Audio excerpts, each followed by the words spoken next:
bisnisnya sangat jelas sekali. Hanya ada dua core yang sangat utama, yaitu ada deposit taking, bagaimana menghimpun dana, dan kemudian ada disbursement fund, ada bagaimana menyalurkan dana itu secara aman. Nah, di sini ruang lingkupnya sudah mulai terbatasi kalau bicara dalam konteks risiko. Nah, saudara sekalian, ini sangat menarik karena apa? Dalam riset Bank Dunia mengatakan bahwa koperasi simpan pinjam di Indonesia ini justru memberikan kontribusi terhadap inklusi keuangan itu 72%. Artinya apa? Bahwa masyarakat kita yang tersebar di ujung barat sampai ujung timur, selatan, dan utara, yang kemudian tersebar di daerah rural dan pedesaan itu, mereka nggak bisa jangkau akses untuk mendapatkan layanan keuangan formal. Dan yang mampu bisa lakukan itu adalah koperasi. Justru di sini ada sebuah gaps, ada sebetulnya dalam konteks menurut saya ada ketidakadilan di situ, di mana pemerintah tidak concern untuk membangun sebuah entitas yang memang sudah melayani masyarakat menengah ke bawah di sektor micro enterprises dan masyarakat yang unbankable itu yang jelas-jelas dilayani oleh koperasi, namun dari sisi penguatan, law enforcement, kemudian dari catatan pembangunan infrastrukturnya, kemudian dalam sistem pembinaan dan sebagainya sangatlah tidak fair dibandingkan dengan tetangga, misalnya di lembaga keuangan lain, ya, di lembaga keuangan di bawah under kontrol OJK, gitu ya, OJK. Nah, di sini saya ingin coba untuk melihat satu sisi koperasi simpan pinjam sebagai sebuah entitas bisnis, satu sisi koperasi simpan pinjam sebagai sebuah bagian dari industri keuangan, gitu ya. Jadi lebih kepada bagaimana melihat ini sebagai sebuah dari sisi entitas bisnisnya.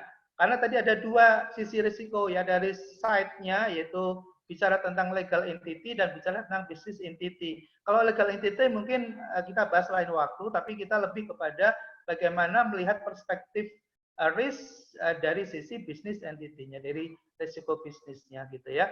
Oke, saudara sekalian, kita akan mencoba mulai memahami mengenai bagaimana bisnis simpan pinjam ini berjalan. Ya, mungkin di antara teman-teman ada yang mungkin baru mengetahui misalnya bahwa koperasi simpan pinjam ini ya dari akses jumlah membernya yang bisa terlayani itu juga lebih besar koperasi dibandingkan dengan perbankan. Ini hasil dari Findec yang disponsori oleh World Bank, oleh Bank Dunia, bahwa koperasi itu bisa memberikan akses pembiayaan atau pinjaman sebesar 36% kepada masyarakat secara totality, sedangkan perbankan hanya 19,7%. Bayangkan, hampir 2 kali lipatnya. Ini koperasi ini luar biasa memberikan kontribusi terhadap perekonomian rakyat kita. Gitu. Nah, kemudian dari sisi lain, tadi ada ketidakseimbangan kita dalam memperkuat infrastruktur. Coba bayangkan teman-teman, ini koperasi ini, terutama simpan pinjam itu asetnya bukanlah bicara tentang 1, 2, 3 juta, bukan bicara tentang 1, 2, 3 miliar, tapi udah ratusan miliar, bahkan sekarang udah triliunan. Kita bisa bayangkan kalau tata kelolanya tidak terurus, tata kelolanya tidak dikontrol, tata kelolanya tidak dipantau monitoring dengan benar, maka yang menjadi objek risiko terbesar adalah masyarakat apabila terjadi default.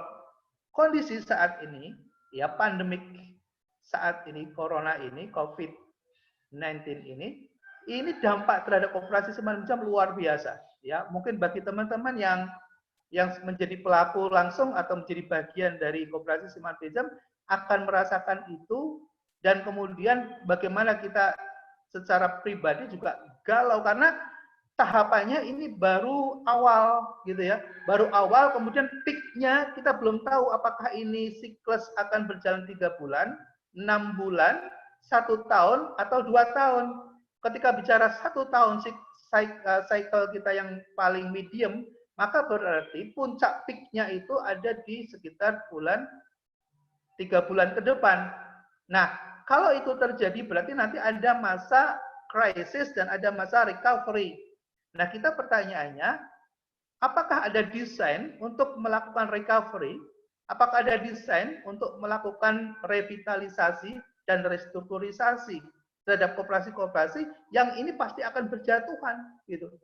Suatu kenyataan risiko yang memang sangat besar yang mungkin kita akan hadapi, tapi saya nggak melihat bagaimana peran pemerintah dan negara hadir untuk menyelamatkan sebuah entitas yang memang dibangun oleh masyarakat murni masyarakat Indonesia. Karena apa? Ingat ya teman-teman semuanya juga tahu bahwa di dalam Undang-Undang Koperasi kita 25 tahun 92 mengatakan bahwa koperasi ini harus dimiliki oleh warga negara Indonesia. Jadi orang asing nggak bisa memiliki.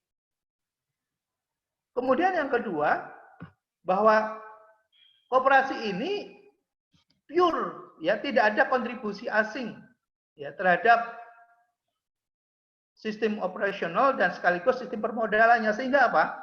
Sehingga mestinya ini menjadi priority untuk diselamatkan dan kemudian kita kembangkan dan kita sama-sama jaga kawal ke depan sampai menjadi kuat kembali.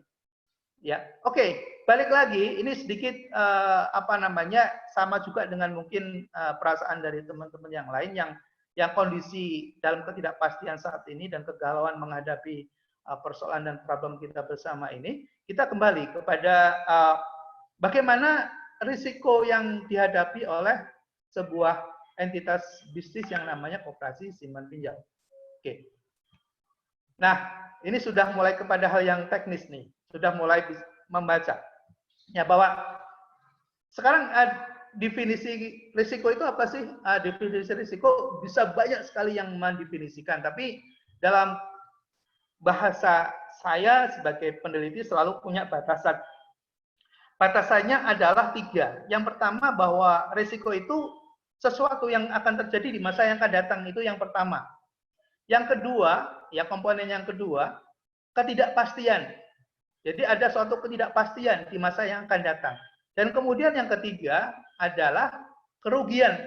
Jadi risiko itu melekat di dalamnya sesuatu yang terjadi di masa yang akan datang dalam ketidakpastian yang dapat berimbas atau berdampak pada kerugian atau loss. Itu risiko. Nah, ketidakpastian kejadian apa yang akan bisa menimpa pada bisnis simpan pinjam? Ya. Pertama adalah risiko pinjaman, default risk atau credit risk, gitu ya. Apa itu? Itu yang disebabkan karena tidak kemampuan membayar dari anggota peminjam untuk membayar kewajibannya. Itu yang pertama. Yang kedua adalah liquidity risk. Ya. Kesulitan memenuhi kewajiban jangka pendek. Oke. Dan yang ketiga adalah operating risk.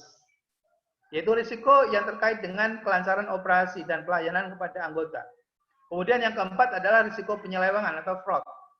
Ini adalah kegiatan yang merugikan, ya, yang muncul akibat adanya ya ketidaksiapan dan kesempatan yang terjadi atau yang melekat secara inherent pada koperasi simpan pinjam.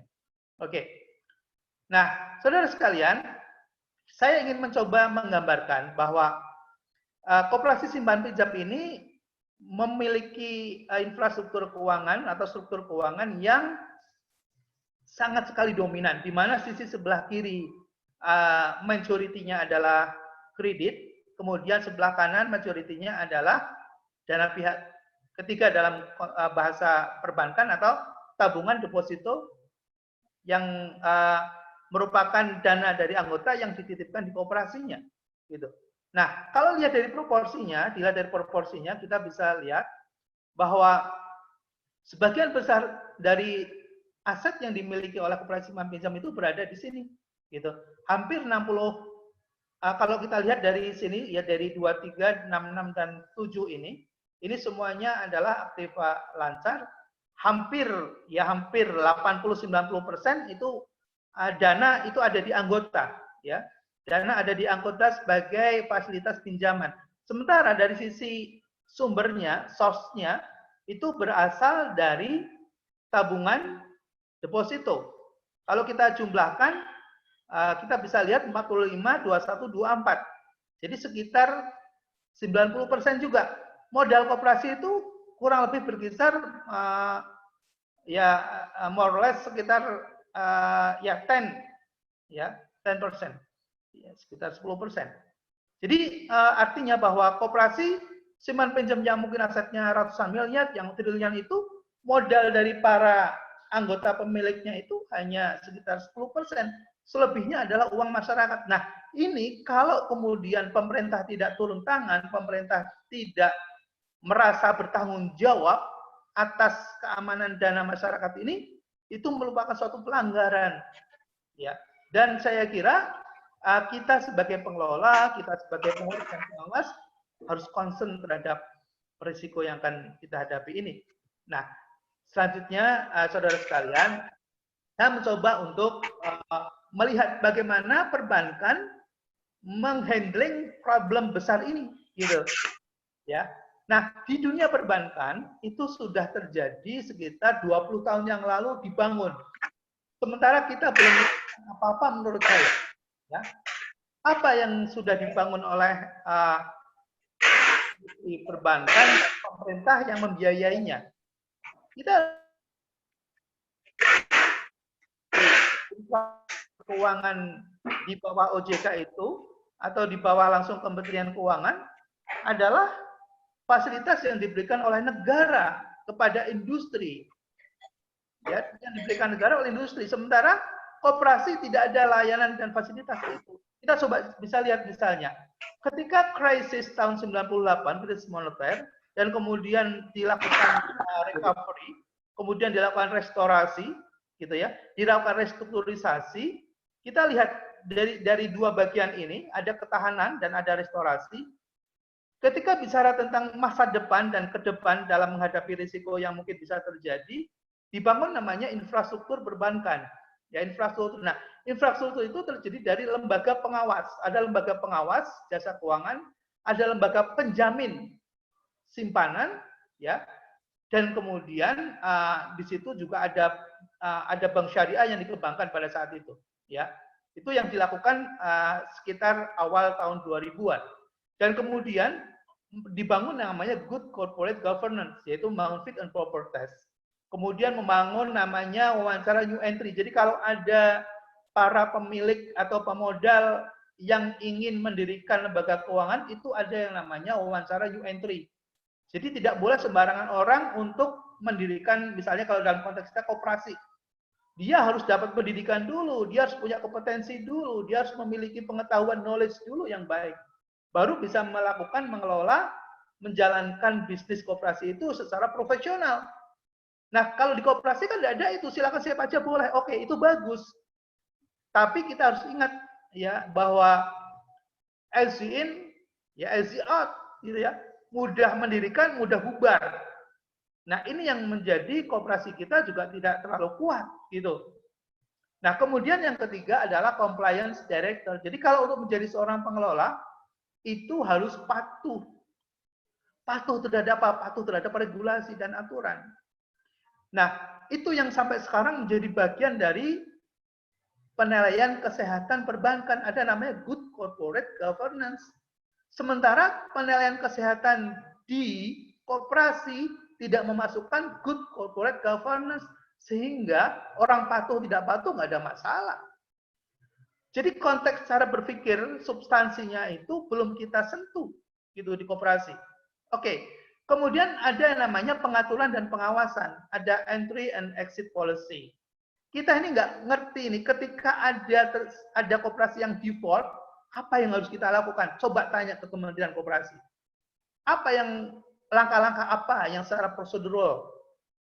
Ya, kalau di dalam perbankan kita tahu persis. Ya, ada namanya crisis management. Ada namanya crisis management. Crisis Management Framework. Jadi jelas ya kerangka manajemen krisis pada industri itu harus ditangani secara bertahap, terstruktur, sistematis.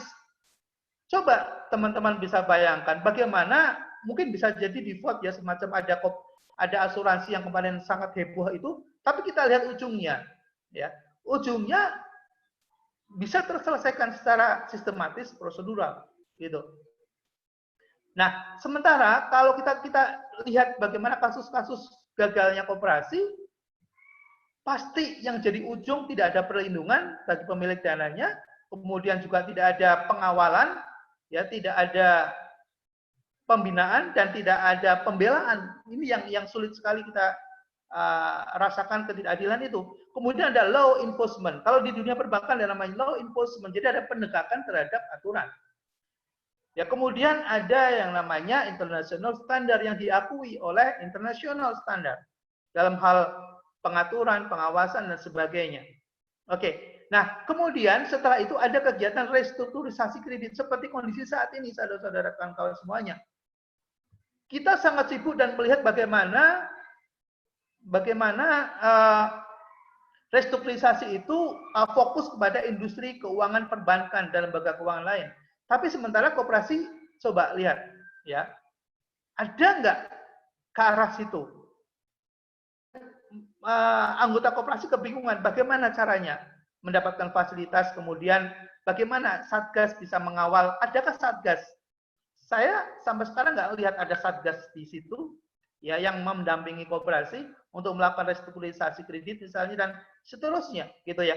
Kemudian ada program rekapitalisasi, bisa terjadi ketika kemudian modal kita habis ini, ketika ada rush, ya, kondisi COVID ini, kemudian para pemilik dana menarik, pertanyaan berikutnya adalah siapa yang mengcover likuiditas?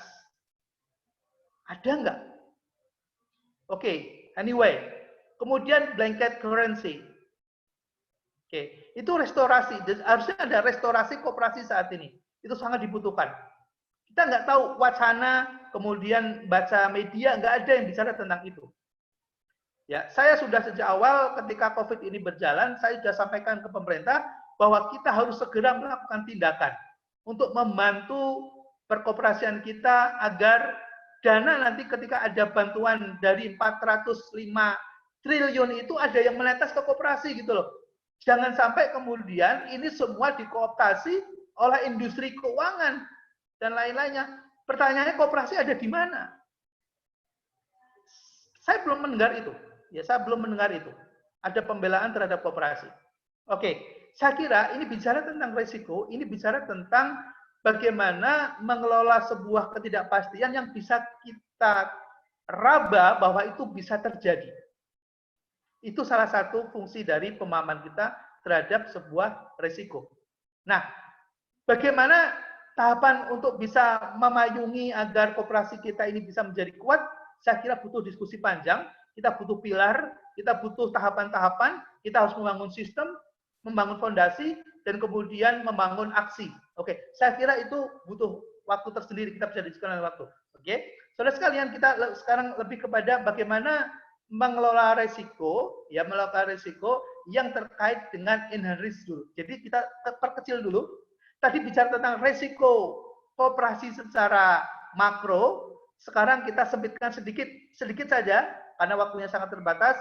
Bagaimana kita akan bicara tentang teknis melakukan identify, kemudian kita melakukan measurement, kita mengukur, kemudian kita lakukan mapping, kita petakan risikonya, kemudian kita lakukan mitigation, dan kemudian kita monitoring agar smooth, ya, agar apabila terjadi benturan itu tidak tiba-tiba bem gitu hancur gitu ya.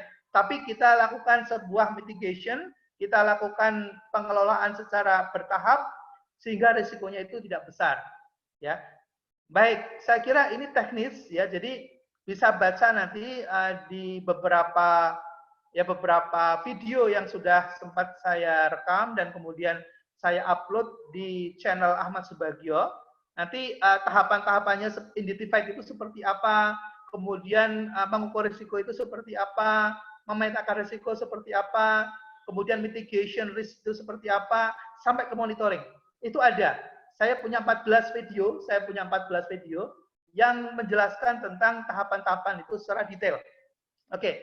Saya kira ini sebagai pengantar saja. Nanti kita bisa diskusi lebih lanjut ya. Yang tentu lebih banyak mungkin ke arah teknis, terutama bagi teman-teman yang selama ini berkecimpung di dalam koperasi dan kemudian kebetulan punya unit simpan pinjam misalnya, kita bisa diskusi ya. Tapi sebagai penutup ya, bahwa risiko ini tidak berjalan sendirian, dia memiliki dampak ya hiperbol, jadi dia memiliki dampak yang saling terkait dengan satu dengan lainnya. Ya kalau kita lihat dan kita jelaskan di sini, misalnya bisa terjadi risiko itu karena kita salah strategi, gitu ya. Bisa terjadi karena kesalahan operasional yang kemudian membuat risiko pinjaman atau kredit risk ini menjadi naik. Ketika kredit risk itu naik, kemudian risiko likuiditas menjadi terganggu, reputasi kita menjadi terganggu, dan risiko terhadap kepatuhan juga menjadi terancam. Kita tidak patuh, mungkin bisa melakukan hal-hal yang menyimpang dari ketentuan yang ada. Oke, saudara sekalian, saya kira itu sebagai pengantar. Ya, kita mungkin akan perbanyak kepada diskusi karena mumpung ketemu. Karena kalau mendengar uraian seperti ini, saya kira bisa didengarkan dari video atau membaca dari berbagai literasi yang ada. Tapi kalau komunikasi dan kita bisa secara interaktif diskusi, saya kira lebih menarik ya. Terima kasih teman-teman, rekan-rekan semua sahabat. Saya kembalikan ke moderator, Mas Ikhwan. Silakan Mas Ikhwan. Terima kasih Pak. Jadi mungkin itu tentang pengantaran tentang manajemen risiko ya Pak, tentang bagaimana keadaan koperasi dan resikonya. Tapi mungkin bisa diceritain tuh Pak sebentar tentang tadi mungkin banyak membahas tentang KSP ya Pak. Kalau misalnya itu di koperasi-koperasi bidang lain tuh seperti apa Pak? Sambil menunggu pertanyaan dari teman-teman. Oke. Kebetulan kasus kita, case-nya adalah koperasi simpan pinjam. Bagaimana kalau kemudian kita terapkan untuk koperasi non keuangan, gitu ya? Ada beberapa klasifikasi risiko yang melekat kepada bisnisnya. Jadi kalau misalnya ada koperasi yang bergerak di sektor retail misalnya, maka pasti di situ ada risiko operasional, di situ ada risiko bisnis, ada risiko finansial, gitu ya. Kemudian ada risiko pasar, gitu. Nah, memang kita butuh literasi, kita butuh pengetahuan yang lebih luas. Namun sebetulnya kan ya kalau misalnya katakanlah pelaku ya, para pelaku bisnis biasanya kadang dia tidak mengerti tentang risiko pun ketika dia punya willingness, dia punya awareness, dia punya kesadaran terhadap kemungkinan bahwa apa yang dia lakukan itu bisa berhasil atau gagal, pasti dia akan mengetahui bahwa faktor-faktor kegagalan yang bisa muncul di masa yang akan datang itu akan dia hindari. Sebab-sebabnya akan dia mitigasi. Misalnya, bicara tentang risiko bisnis pada industri retail misalnya. Atau risiko bisnis pada industri retail misalnya. Di situ diketahui bahwa keberlangsungan dari usaha retail itu adalah keberlangsungan dari kontinuitas misalnya supplier. Ketika supplier itu berhenti memasok, maka akan ada risk bisnis, di mana bisnis akan terganggu, gitu. Maka dia harus bisa memaintenance para supplier itu, antara lain mitigasinya. Terus gimana dong cara agar dia bisa mendapatkan layanan, misalnya layanan atau harga yang lebih murah, misalnya di sektor retail misalnya. Maka bicara tentang volume, ya, bagaimana membeli dengan skala dan size yang lebih besar sehingga dia dapat keringanan, dapat diskon, dapat term pembayaran, term payment yang bagus misalnya, yang biasanya cash menjadi lebih panjang, 1 bulan, 2 bulan, 3 bulan misalnya. Nah, ketika itu tidak bisa dia lakukan, maka dia akan menghadapi terhadap cash payment, ya. Nah, risiko-risiko bisnis yang muncul itu ketika dia tahu, maka dia akan berusaha, ya, dia akan berusaha untuk agar itu tidak terjadi. Gimana caranya? Maka di situ butuh strategi. Nah, saya kira semua bisnis ya akan menghadapi ketidakpastian itu, tapi ketidakpastian itu bisa dibaca, bisa diidentifikasi, kemudian kita mitigation itu mengelola, ya mengelola.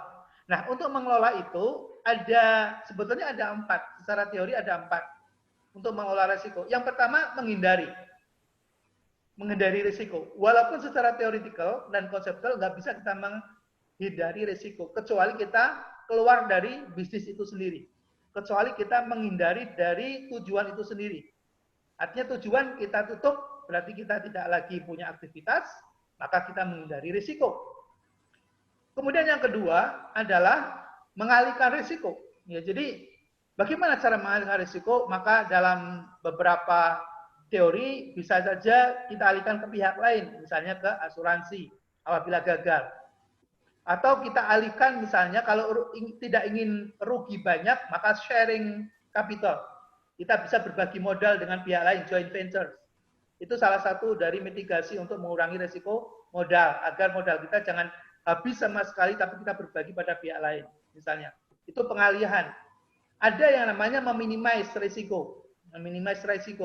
Nah, berarti ada kontrol terhadap business activities.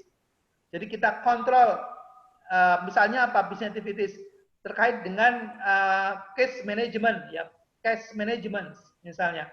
Ada namanya cost reduction misalnya. Jadi mengurangi biaya-biaya. Nah, itu namanya mengelola. Itu namanya mengelola. Ya. Kemudian ada mitigasi yang keempat adalah dengan cara sharing, ya, dengan cara sharing. Jadi mengalihkan sharing berbeda, ya. Oke, saya kira itu sedikit tambahan. Mungkin teman-teman para praktisi, teman-teman muda yang memulai bisnis gitu, kita bisa diskusi di sini, Mas Iwan. Makasih. Oke, Pak. Ini ada pertanyaan nih dari Yesi Handayani dari KSP Sejahtera. Yesi ini anggota baru KSP nih, ingin bertanya bahwasannya ada beberapa pertanyaan yang ingin diajuin. Yang pertama, indikator dalam penilaian kesehatan koperasi itu apa, Pak? Terus yang kedua, apabila terjadi RAS, kebijakan apa yang paling efektif dilakukan koperasi? Itu, Pak, mungkin bisa sharing-sharing. Oke. Makasih. Dari mana Mas Iwan yang tanya? Dari Mbak Yesi dari KSP Sejahtera. Oke, Mbak Yesi dari KSP Sejahtera. Ada 2 poin yang sempat saya rekam. Yang pertama, bagaimana melakukan penilaian kesehatan terhadap koperasi simpan pinjam, ya, kalau salah gitu. Kemudian yang kedua, bagaimana mitigasi yang kita bisa lakukan untuk menghindari terjadinya rush money, ya, terjadi penarikan dana secara besar-besaran terhadap institusi kita. Oke, yang pertama saya ingin jawab. Penilaian kesehatan kita ini di koperasi yang formal diberlakukan oleh kementerian kita, itu namanya Penkes, penilaian kesehatan, Penkes koperasi. Ya, Penkes itu sebetulnya mengadop dari CAMEL method. CAMEL itu singkatan dari C-A-M-E-L. C-nya itu adalah capital, ya, A-nya adalah asset quality atau kualitas aset, kemudian M-nya adalah manajemen, E-nya adalah earning atau rentability, dan L-nya adalah liquidity, gitu ya. Itu ada 5, kemudian plus 2 di koperasi itu ditambah 2. Ini dilakukan perbankan. Ini perbankan Basel 1 sampai tahun 2010 itu masih menggunakan CAMEL. Sekarang sudah menggunakan GRC di industri perbankan. Ada namanya konsep governance, risk, and compliance. Itu di industri perbankan. Tapi di koperasi kita masih menggunakan CAMEL Plus. CAMEL Plus. Plusnya 2. Yang pertama adalah pertumbuhan dan kemandirian. Plus yang kedua adalah partisipasi ekonomi anggota atau PEA. Jadi ada 7 kriteria komponen faktor dalam melakukan penilaian kesehatan terhadap KSP, ya, sebagai koperasi simpan pinjam. Bagaimana cara menilainya? Ada di video saya juga. Jadi silakan diakses, ya. Bagaimana cara menilai tingkat kesehatan itu, dan kemudian itu sangat penting untuk kita bisa dapatkan informasi apakah performance koperasi kita itu bagus atau tidak, itu bisa dilihat dari situ. Ada yang menggunakan namanya PIRLS, tulisannya PEARLS. Itu yang digunakan oleh credit union. Ya, credit union menggunakan itu sebagai salah satu instrumen global yang digunakan di seluruh dunia.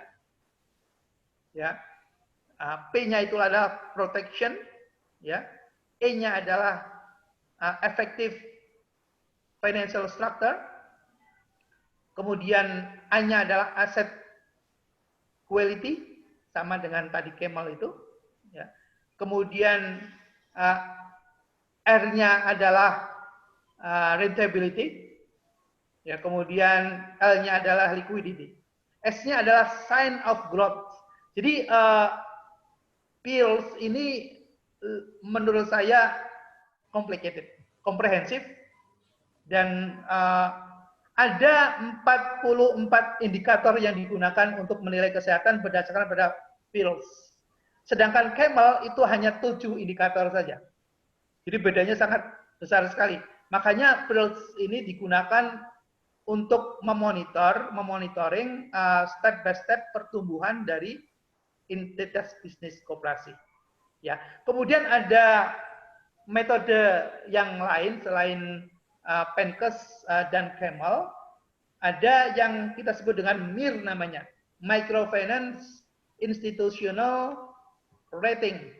Ya, ada MIR, Microfinance Institutional Rating. Kalau saya jelaskan mungkin waktunya jadi habis. Jadi saya kira itu sebagai pengetahuan saja bahwa untuk menilai kesehatan koperasi simpan pinjam ini ada beberapa alat yang bisa digunakan, gitu ya. Dan itu menurut saya sangat penting diketahui oleh para pelaku untuk mengetahui, mengecek dirinya saya itu sehat apa enggak, gitu. Nah, gimana kita bisa leluasa untuk melakukan aktivitas kalau kemudian kita nggak tahu bahwa kita sedang sakit. Nah, tiba-tiba aja kemudian gitu. Ya, itu kan sangat tidak kita harapkan, tidak kita inginkan. Tiba-tiba default, gagal gitu.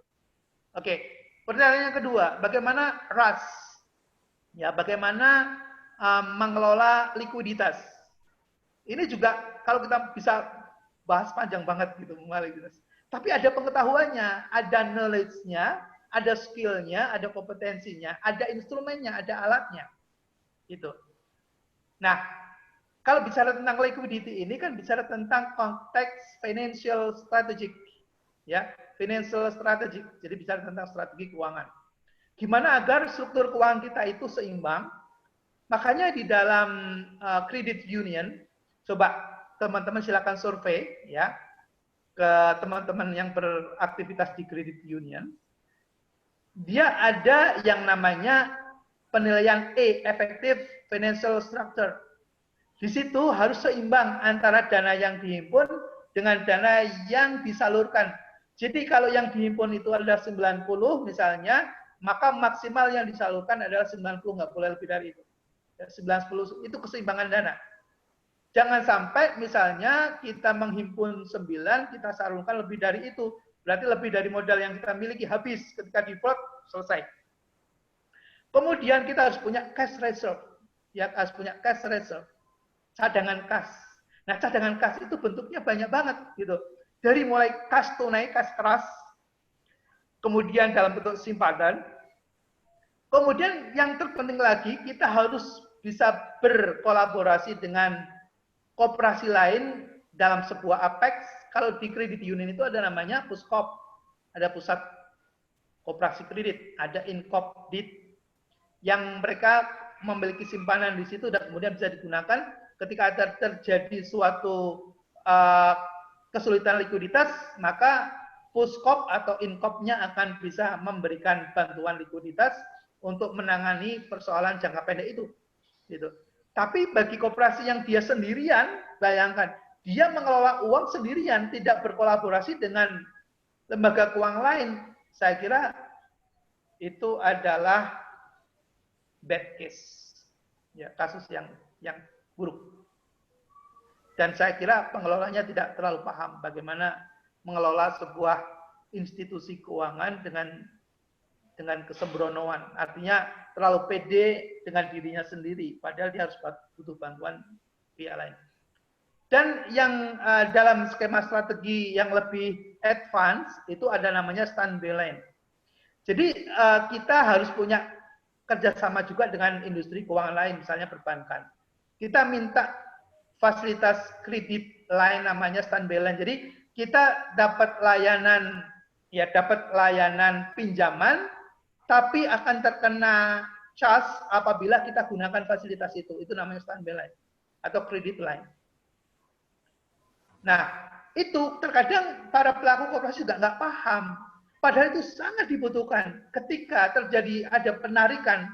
Penarikan itu biasanya tidak terjadi tiba-tiba, mesti ada pemicunya. Misalnya apa? Satu anggota mau menarik, kemudian dia kesulitan. Koperasi mengatakan besok ya, ini kebetulan belum ada uangnya. Coba bayangkan. Kalau ada anggota yang menarik dananya dan kemudian kalau dalam bahasa Jawa itu disemayani gitu ya, dijanjianin gitu, besok saja, lusa begitu, itu langsung akan terjadi yang namanya systemic crisis. Jadi akan langsung secara domino gitu, menyentuh kepada yang lain dan kemudian ramai-ramai akan terjadi narik. Maka agar itu tidak terjadi harus ada cash reserve, dan kalau memang tidak ada dana di kas lembaga kita harus ambil segera dari institusi lain. Kita pinjam segera. Ambil, penuhi kewajiban. Jangan sampai menunda pembayaran. Kalau itu terjadi, itu pemicu awal terjadinya rush money. Oke, makanya liquidity itu sangat penting, sangat urgent. Itu ya. Oke, saya kira itu sedikit.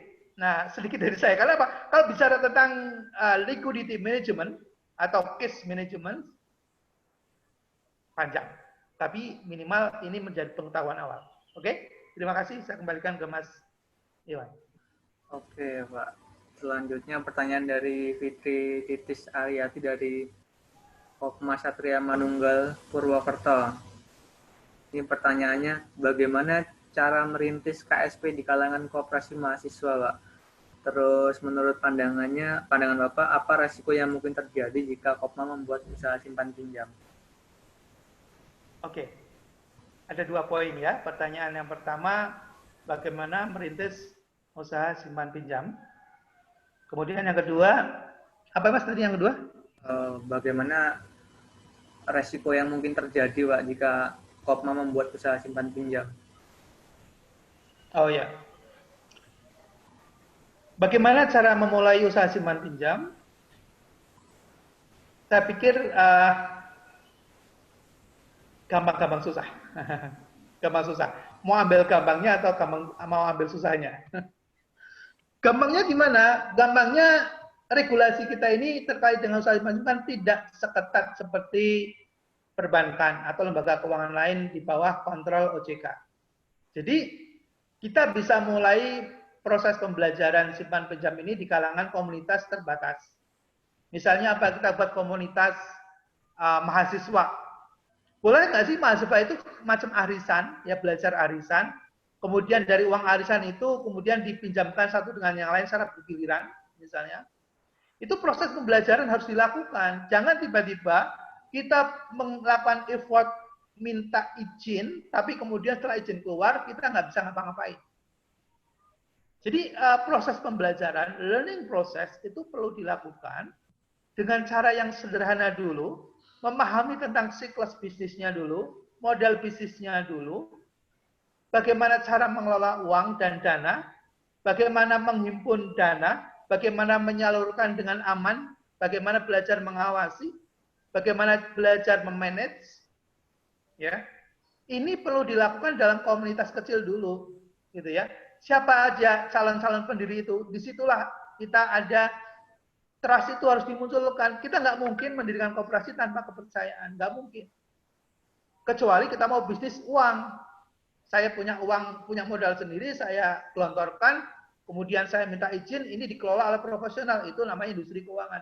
Tapi kalau bicara tentang koperasi simpan pinjam, mulai dulu ya dari para komunitas yang anggota yang kemudian memiliki kepentingan sama, kemudian lakukan proses pembelajaran dulu secara terbatas, ya kemudian setelah itu sama-sama ada kepercayaan satu dengan yang lain, baru kemudian di situ kita chip in, baru kita sudah percaya ini bisa kita kelola, ini ada marketnya adalah anggota kita jumlahnya sekian misalnya, kemudian kita bisa hitung projection cost-nya, kita bisa hitung financial structure dan financial projection-nya, baru kemudian kita hitung-hitungan, kita pastikan bahwa kita memiliki visibility, ada layak gitu, baru kita ajukan izin.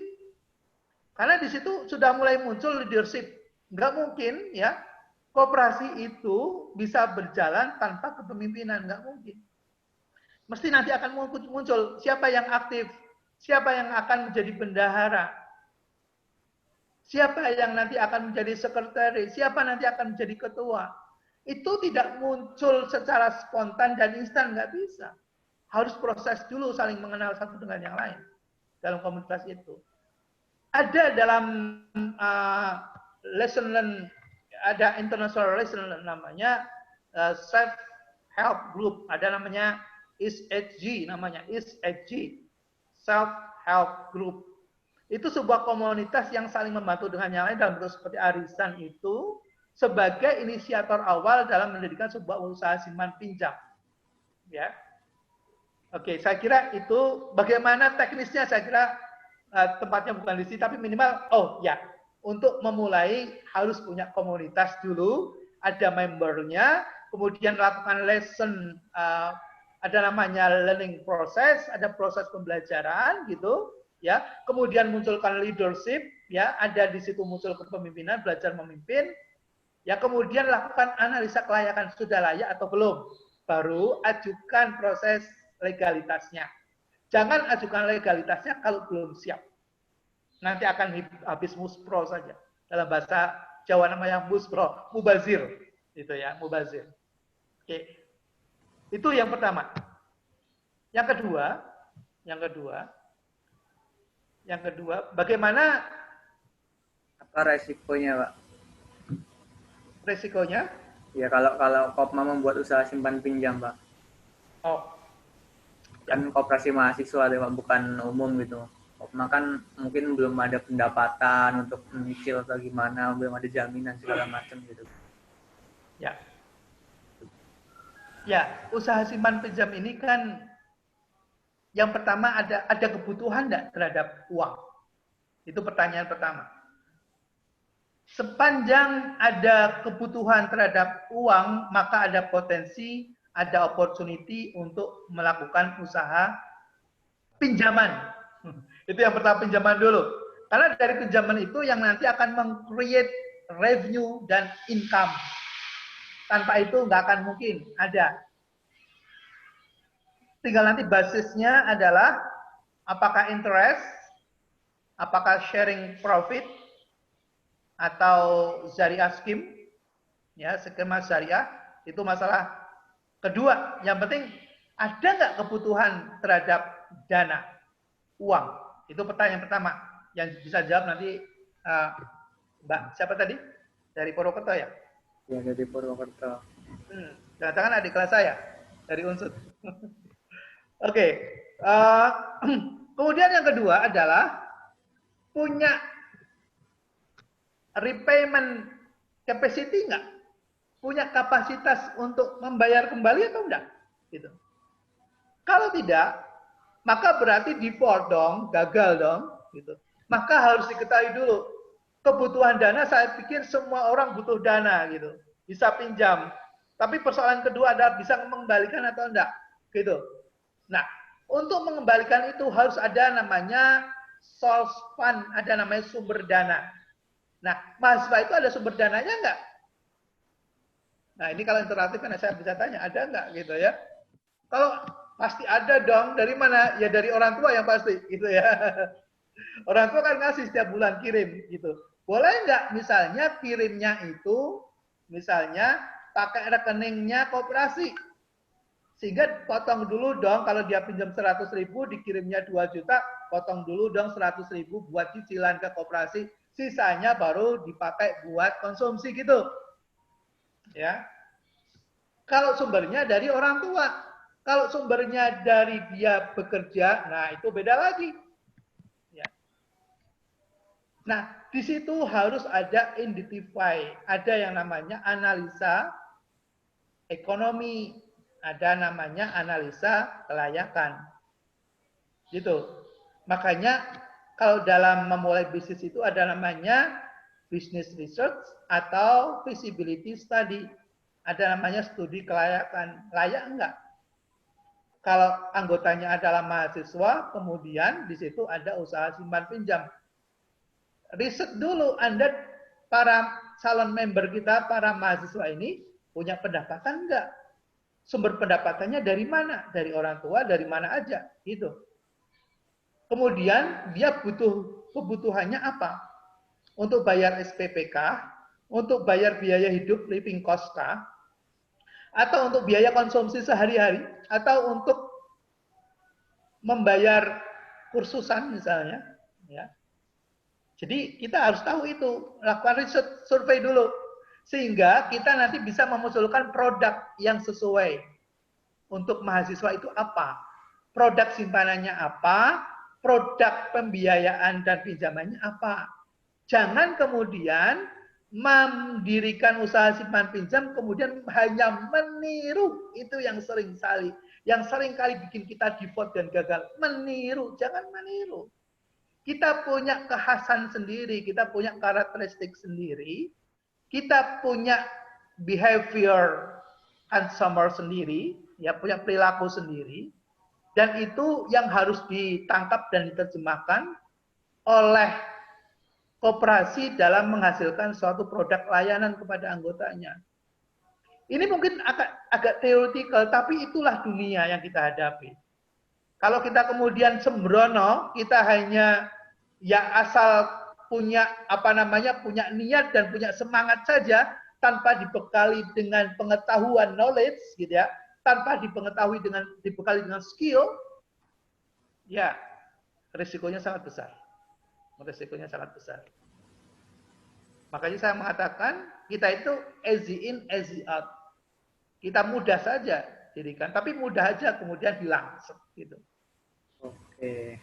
Oke. Oke, terima kasih, Pak. Ini pertanyaan selanjutnya, Pak, dari Sigit Haryadi, Popma Universitas Andalas. Pertanyaannya, bagaimana cara melakukan mitigasi pada permasalahan yang terjadi dengan proses sistematis dalam identifikasi, menetapkan solusi, serta memonitori suatu permasalahan yang berlangsung. Jadi, bagaimana cara melakukan mitigasi masalah, Pak? Oke. Ada beberapa teori, ya, ada beberapa teori untuk mengidentifikasi problem, masalah. Kita bisa menggunakan fishbone analysis, fishbone mungkin sudah sangat familiar ya fishbone. Jadi kita bisa mengetahui sumbernya, sumber penyebabnya apa, ya. Sumbernya apa? Ini bisa terjadi pada siapa? Ya, bisa terjadi pada siapa? Jadi sumbernya itu apa? Bisa terjadi pada siapa? Dan dampaknya bagaimana? Ya, minimal 3 ini kita harus tahu nih, ya. Sumber risiko itu bisa muncul dari mana sumbernya? Ya, kemudian ini bisa terjadi pada apa? Pada siapa? Pada apa dan siapa itu masih, kalau apa itu pertanyaannya barang. Bisa saja barang hilang. Bisa jadi, gitu ya. Apa? What? Who? Atau whom? Siapa pelakunya dan siapa yang terdampak? Dan siapa yang terdampak dari kejadian atau risiko itu? Dari masalah itu siapa yang terdampak? Itu. Dan kemudian yang ketiga adalah bagaimana dampaknya. Ya, dampaknya bagaimana? Dampaknya barang hilang, orang sakit, orang hilang, orang kelantar, orang kelaparan misalnya. Itu adalah dampak ya dari sebuah sebab. Sebabnya apa? Sebabnya misalnya saat ini orang tidak punya pendapatan karena tidak ada pekerjaan misalnya. Siapa yang terdampak? Orang. Orang ini tidak punya penghasilan sehingga dampaknya adalah dia kelaparan. Ya, dampaknya orang itu adalah sebagai objek dari risiko, ya objek dari risiko. Ya subjeknya adalah pengangguran, pelakunya ini pengangguran, gitu. Orangnya yang kena dampak dan kemudian dampaknya adalah kelaparan. Ini contoh mengidentifikasi kayak gitu. Nah, bagaimana agar orang ini tidak kelaparan? Ya dia harus punya pendapatan. Orang ini harus bekerja. Nggak bisa bekerja karena tidak ada pekerjaan. Ya harus dibantu gitu loh. Harus punya pendapatan. Sumber pendapatan bisa aja dalam bentuk grant, dalam bentuk bantuan, bansos, carikan zakat, infak, sedekah agar dia punya pendapatan sehingga tidak terjadi kelaparan gitu. Jadi mengidentifikasi risiko itu harus kreatif dan sumbernya harus tahu. Sumbernya harus tahu, ya kemudian siapa yang terdampak dan dampaknya bagaimana, ini harus diketahui. Terus gimana cara memonitornya? Memonitornya kita harus punya program agar orang ini tidak kelaparan. Bagaimana programnya? Ini saya pakai bahasa yang umum aja ya Mas. Jadi saya tidak pakai bahasa bisnis, di bahasa umum yang sekarang terjadi misalnya. Bagaimana agar tidak terjadi kelaparan? Tadi monitor dong. Orang ini sudah punya pendapatan belum? Orang ini sudah punya uang atau belum? Kalau belum, ya carikan dong. Dicarikan, dibantu. Bagaimana agar ini orang punya pendapatan? Apakah carikan tadi sumber-sumber dana dari LAS, Lembaga Amal Zakat, Basnas, dari berbagai lembaga donatur dan sebagainya begitu agar dia bisa tetap eksis dan bisa hidup, jangan sampai kelaparan. Nah, dimonitor. Memonitor itu dalam rangka untuk apa? Memitigasi, untuk meminimais risiko mati, lapar mati. Nah, itu harus dimonitor. Kalau tidak ada monitor, tiba-tiba kita temukan sudah tergeletak, sudah mati. Itu namanya kita gagal. Kita gagal. Kita nggak bisa memberikan sebuah solusi, sebuah meminimais risiko, sehingga dampak risiko tertinggi adalah kematian. Berarti kita gagal. Sama dengan koperasi saat ini. Saya itu heran, nggak tahu bagaimana cara pemerintah misalnya melakukan mitigation terhadap koperasi yang saat ini sedang yahya wa yamut, antara hidup dan mati sekarang ini. Oke, saya bukan orang pemerintah, jadi saya nggak bisa berbuat apa-apa. Ini hanya dari para pengamat saja yang sedih galau ya melihat kondisi saat ini, yang kemudian terlihat yang tampak di hadapan kita dan mata kita adalah ya upaya untuk melakukan mitigation-nya sangat minim. Mungkin ada ya, tapi pendekatannya bagaimana kita belum tahu tentang itu. Oke. Saya kembalikan ke Mas Iwan. Oke, terima kasih Pak. Selanjutnya ada pertanyaan dari Bunga Nur Wian. Pertanyaannya, prasarana keras apa ya yang diperlukan untuk mendukung kesuksesan manajemen risiko? Oke. Ya. Suaranya kecil Mas. Kecil enggak dengar. Prasarana keras apa yang diperlukan untuk mendukung kesuksesan manajemen risiko? Oh. Oke. Sarana prasarana apa yang dibutuhkan untuk mendukung manajemen risiko? Iya, ya. Ada di dalam manajemen risiko itu ada namanya struktur dan namanya infrastruktur. Ada dua. Ada struktur dan ada infrastruktur. Struktur itu bentuknya adalah organ, ya organ di dalam orang yang mengendalikan organisasi itu adalah organ. Siapa organ koperasi? Pengurus, pengawas, pengelola.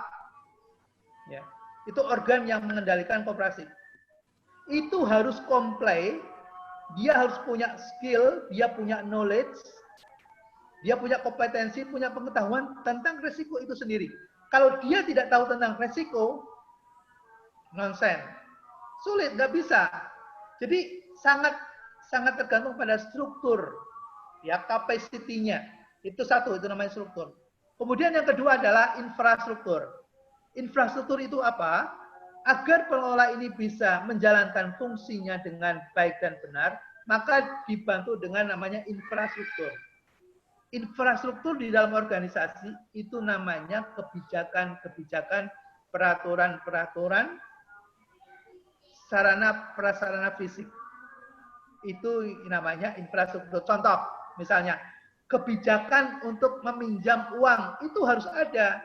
Jangan setiap orang dengan mudah meminjam uang, harus ada ketentuan dan persyaratan yang berlaku.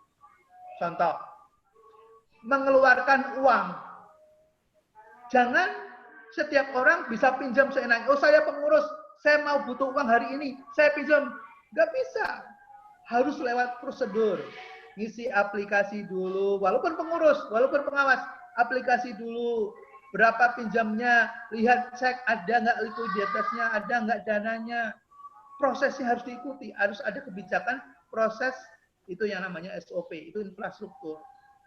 Kemudian ada infrastruktur itu bisa dalam bentuk soft, dalam bentuk hard. Hardnya misalnya apa? CCTV, misalnya CCTV. Kalau ada dana, pasti CCTV. Contoh physical, ya physical infrastructure. Agar apa? Kalau ada pencurian, tahu siapa yang nyuri. Kalau ada di situ misalnya kegiatan penyelewengan terhadap dokumen, tahu siapa yang melakukan dari CCTV. Itu physical. Kemudian apalagi physical yang lain, system operation. Kita harus punya hardware, kita harus punya sistem. Nah, itu cara melakukan mitigation. Ya. Oke, Mas Iwan? Oke. Selanjutnya, Pak, pertanyaan dari Mas Syarifuddin dari KSP DPK Yogyakarta, sama pertanyaan dari Safira Aulia Cahyanirum dari Kokma UIN Sunan Kalijaga. Pertanyaannya masih nyambung nih, Pak. Yang pertama, bagaimana pendapat Bapak tentang pembaharuan pinjaman di KSP? Selanjutnya, bagaimana resikonya ketika anggota telat bayar atau tidak bisa membayar, Pak? Bagaimana mengatasi pastinya gitu? Oke. Ini masalah teknis. Masalah teknis ya. Jadi mohon di apa bottom line-nya apa Mas, bottom line-nya tadi? Jadi yang pertama, bagaimana menurut Bapak tentang pembaharuan pinjaman di KSP? Oh ya, restructuring ya, restrukturisasi pinjaman. Terus satunya oke, ya itu yang pertama ya. Kemudian yang kedua? Yang satunya, bagaimana resiko apabila ada anggota telat membayar, Pak? Dan bagaimana mengantisipasinya gitu? Oh ya. Oke, yang pertama. Oke. Yang pertama, bagaimana agar saya agak terganggu karena ini di sini udah mulai ramai. Oke, yang pertanyaan yang kedua tadi bagaimana memitigasi ya? Pertanyaan yang pertama itu, Pak, bagaimana pembaharuan pinjaman, Pak, di KSP Indonesia? Pembaharuan. Oke, saya jawab dulu yang pertama dulu. Ya, pembaharuan pinjaman. Ini mungkin bahasanya belum terlalu umum ya, pembaharuan pinjaman. Atau yang dimaksud itu adalah misalnya perpanjangan atau top up pinjaman. Perpanjangan pinjaman mungkin. Ya, atau perpanjangan pinjaman, gitu ya. Nah, perpanjangan pinjaman secara teknis itu dilakukan pasti harus melalui prosedur, yaitu analisa ulang.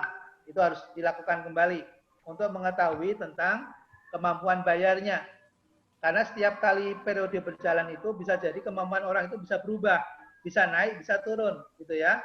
Kalau kemudian dia kemampuan bayarnya naik, maka wajar kalau kemudian di top up, ya dinaikkan pinjamannya.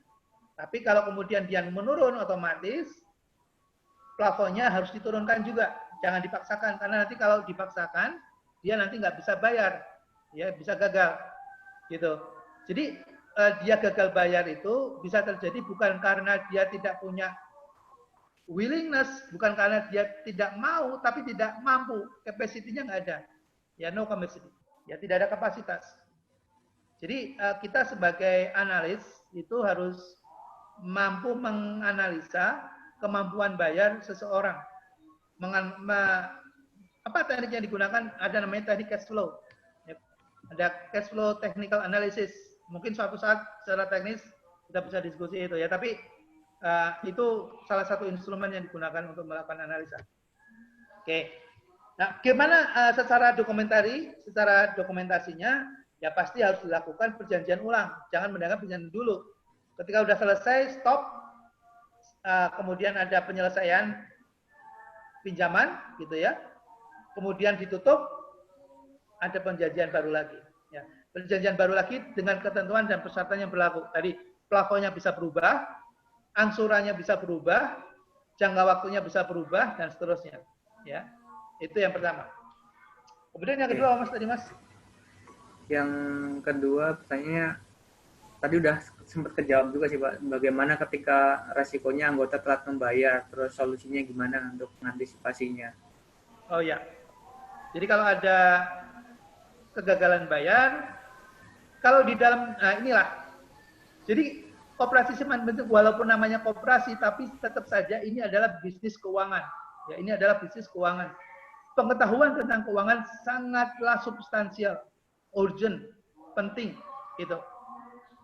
Apa maksudnya? Maksudnya di keuangan itu ada 4 layer, ya ada 4 layer dalam proses pemberian pembiayaan atau pinjaman. Ya. Yang pertama, risiko gagal bayar itu bisa diantisipasi dengan kemampuan bayar. Jadi kita harus bisa memastikan bahwa si peminjam itu memiliki kemampuan untuk membayar. Kalau kita tidak yakin untuk dia bisa membayar kembali, jangan lakukan. Kalaupun iya, turunkan plafonnya sesuai dengan kemampuannya, jangan dipaksakan. Itu yang pertama. Oke? Saya kira udah paham ya, kemampuan. Kemudian yang kedua adalah tentang kemauan, karakter. Kita harus tahu karakter dia. Karakter dia. Nah, karakter ini bisa saja di covering risk-nya kalau dia memang tidak punya karakter yang baik dengan apa? Dengan kolateral. Ya, dengan kolateral. Kolateral itu apa? Jaminan, gitu. Kalau kita ada karakter yang bagus untuk membayar, gitu. Dia mampu, tadi kita sudah analisa dia mampu, maka minta Kemudian yang ketiga, kalau ini gagal, maka yang ketiga adalah layer yang ketiga adalah insurance. Ya. Asuransikan.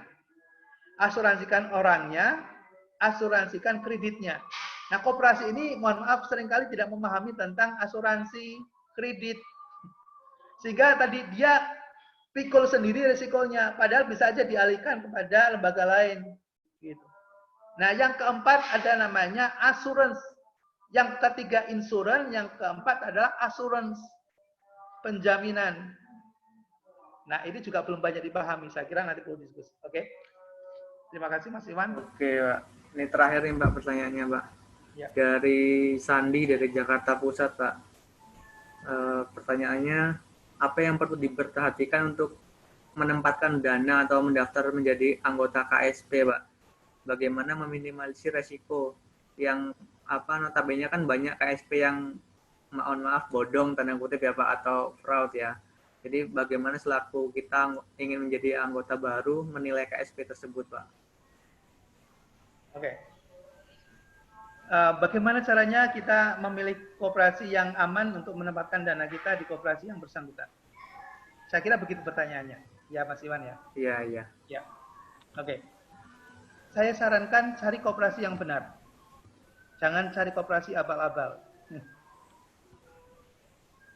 Ya, gimana cara mengetahui koperasi itu benar? Yang pertama, ya pastinya dia punya legalitas. Mungkin hampir semua koperasi punya legalitas. Yang kedua, proses kita jadikan dulu kita menjadi anggota koperasi itu.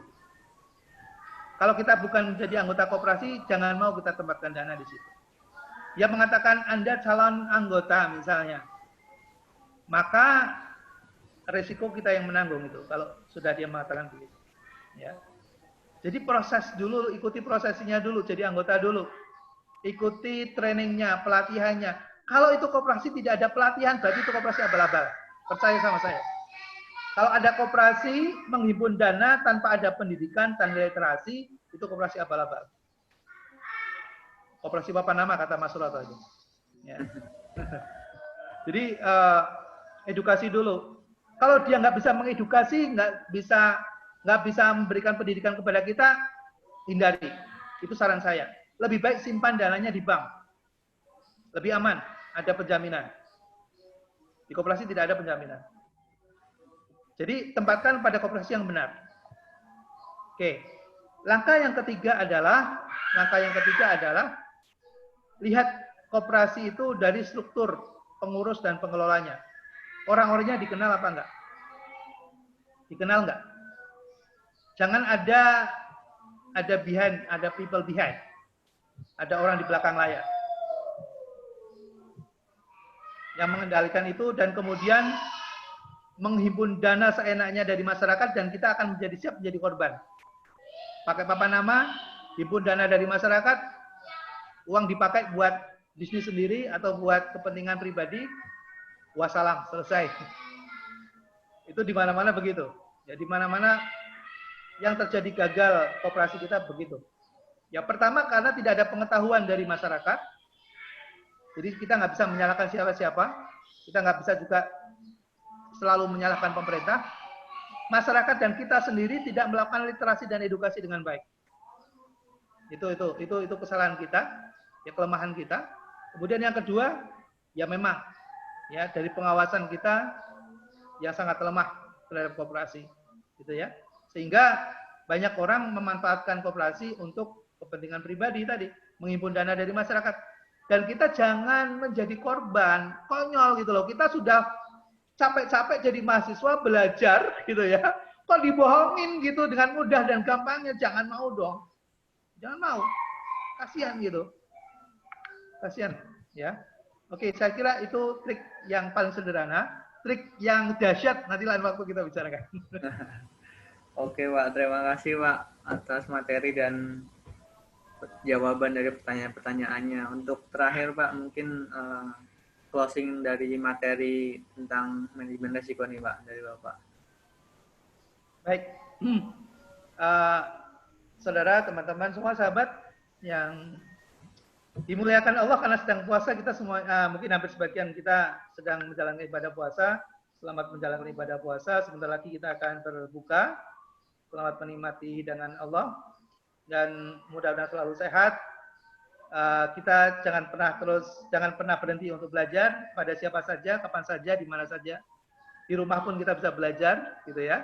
Saya senang sekali bisa berbagi, mudah-mudahan bermanfaat. Tidak banyak yang bisa saya sampaikan, tapi minimal yang sedikit ini bisa menambah wawasan, dan semakin memperkuat kita, kecintaan kita ya kepada koperasi. Jadi kita mencintai koperasi dengan banyak cara, ya dengan banyak cara. Ya bisa dengan cara jadi pemerhati, peneliti, itu juga salah satu bentuk cinta, gitu ya. Kemudian bisa menjadi akademisi yang mengajarkan koperasi, itu bagus, gitu ya. Politisi yang concern dan mau membantu mensupport koperasi, itu juga salah satu bentuk kecintaan. Tidak semua politisi peduli terhadap koperasi. Mahasiswa yang cinta koperasi, ya seperti Anda sekalian ini semuanya, ya itu luar biasa. Karena mungkin barangkali dianggap sebelah mata koperasi, ya tapi ini sesuatu yang dahsyat ke depan. Oke, terima kasih. Mohon maaf sekali lagi kalau ada kekurangannya. Kalau boleh nanti rekodnya boleh di-sharing ya Mas Ivan ya. Oke, recordingnya ya. Disimpan kan? Simpan. Pak, kasih motivasi lagi Pak, beberapa kata motivasi dari Bapak nih untuk teman-teman semua nih, supaya terus belajar di koperasi, aktif di koperasi, dan mengembangkan koperasi Indonesia Pak. Oke. Kalau kita cinta terhadap koperasi, pasti nanti akan tumbuh adalah kita akan berkembang. Kita akan bertumbuh dan berkembang. Dan dimanapun, saya nggak pernah berpikir saya dibayar oleh Bank Dunia untuk melakukan riset koperasi. Mungkin kalau bicara tentang riset, mungkin angkanya 1, 2, 3 juta, 100 juta, 200, ini bicara tentang M. Jadi untuk bisa mendapatkan sesuatu, mohon maaf, bisa dari riset, kemudian hasilnya juga bisa bisa optimal, bisa bermanfaat gitu ya. Dan kita sendiri juga sebetulnya bisa berdaya gitu.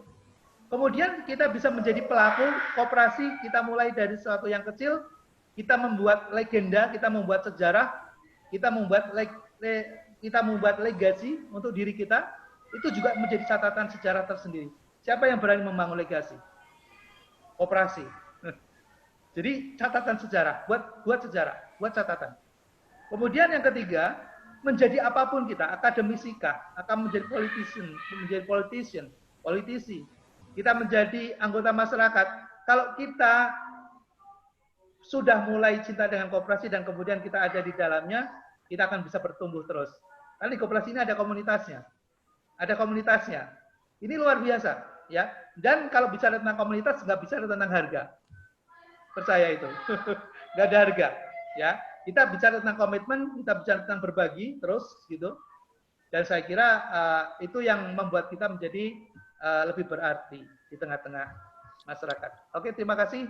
Mohon maaf sekali lagi kalau ada yang kurang berkenan. Oke, assalamualaikum warahmatullahi wabarakatuh. Saya kembalikan Mas Iwan. Teman-teman yuk kita hidupin kameranya rame-rame, kita acungin jempol, nanti kita posting fotonya, nanti kita screenshot. Ayo teman-teman bisa hidupin kameranya, kita acungin jempol dulu. Habis itu kita screenshot, kita posting.